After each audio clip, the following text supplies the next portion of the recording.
It was her beauty that got her the crown. As empress, though, she felt constrained and was longing for freedom and independence. Sissi led a troubling life, a life of reoccurring tragedy. The biggest, the loss of her only son. Many stories have been told about Empress Elizabeth of Austria. At the age of only 16, she married Emperor Franz Joseph I, who fell in love with her at first sight. But she had trouble adapting to the formal Habsburg court life. It is helping me to explore the life of this fascinating woman. There's no better place to start than here, at Schönbrunn Palace, the formal imperial summer residence. Everybody knows this castle, but maybe you can tell me actually that when people think of Sissi, they actually think of Schönbrunn as well. Why is that? I think it's because of her first night. She spent the first night before the wedding took place here in Schönbrunn Palace. Okay. And later on, she loved it. And nowadays, people love it too because of the gardens. And that's the same with Sissi. Here, over there, her private apartment. On the ground floor, she had the possibility to come out here. This is so beautiful because of the flowers, of the roses. And you know that she was called the Rose of Bavaria. Was she? Okay. Yes. And even on the wedding card, there was a beautiful rose.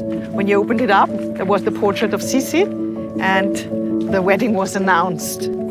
Something that was really difficult for Sissi was when she was pregnant that she had to show herself to the public. She was not only asked, she was forced to do that.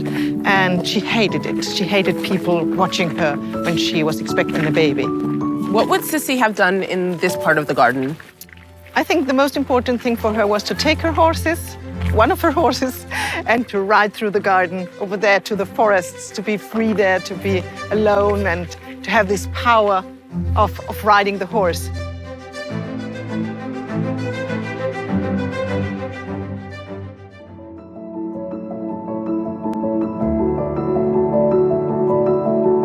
Going through here, you arrive to the private apartments of Sissi. All right, so this is basically the depiction of Sissi and her oh-so-famous hair that everybody's heard about.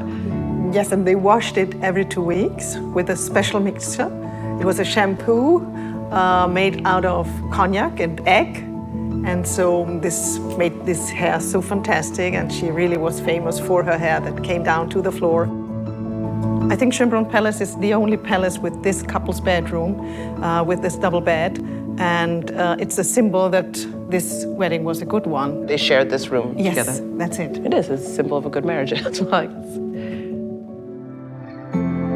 If you want to dig even deeper into Sissi's life, you must visit the Hofmobiliendepot, which houses the Imperial Furniture Collection. You can even see the sets from the famous Sissi movies here. This is amazing. It's another stunning piece, the entire form of it.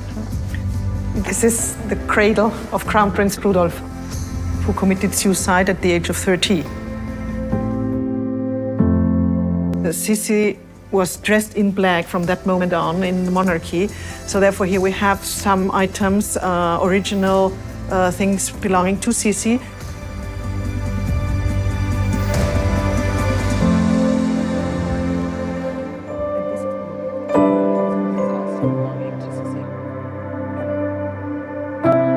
The Hofburg is the formal imperial palace in the center of Vienna.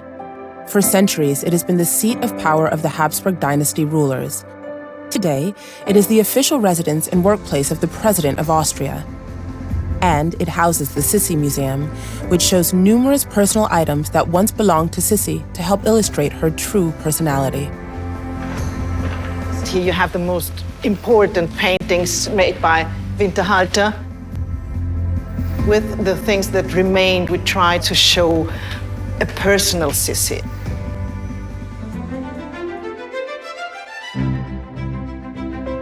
This is Franz Joseph's office. So he worked here very early in the morning. When you sit here and you see all these images of her that he kept around, my impression at least is that he loved her very much. That's how it would seem. And I think that that's true. I think that he was in love, but I have a different opinion to lots of other historians. I'm sure that she was in love too. This is her dressing and exercise room. Okay. She had her hair done here. So you can kind of see when you're in a space like this that she always took great care of her appearance and her health, apparently. She was famous for her beauty. She had good teeth, for example, and so therefore we show all the instruments the doctors used to keep her teeth really, really in good conditions. So, you know, I'm also a dress fanatic, so I saw this. Yeah. And can you tell me a bit about this dress? It's stunning. So this is one of the highlights of the museum. It's an original dress. She used it in Greece, in Corfu, and it shows her fantastic figure because she was very tall and very, very slim. Even the shoes, you see, she had big feet, and this is number 41.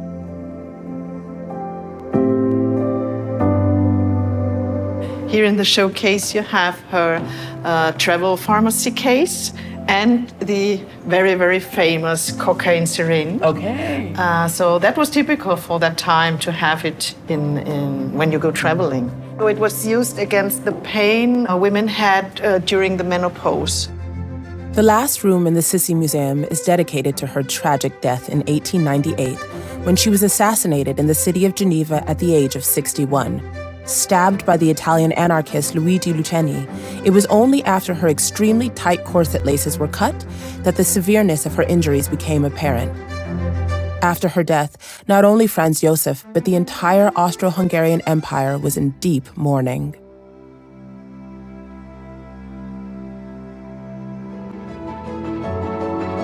Sissi led a fascinating and troubling life, not the one of a fairy tale princess. Come and find out for yourself what is myth and what is truth.